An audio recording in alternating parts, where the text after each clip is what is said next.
We are glad to welcome you on the HardReset.Info YouTube channel, and in this video I will show how you can add emergency number in Oppo smartphone.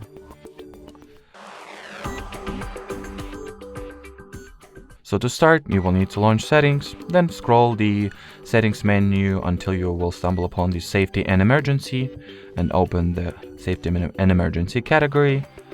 Then you can over here add the emergency contact if you want to, thus add in the phone number, emergency phone number as well. Just make sure to add the emergency number to your contacts first.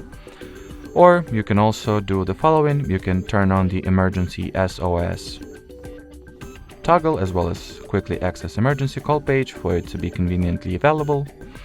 Then tap at the emergency SOS once again and input the custom number field or fill the custom number field with an emergency contact or emergency phone number you would like to have as your first emergency dial.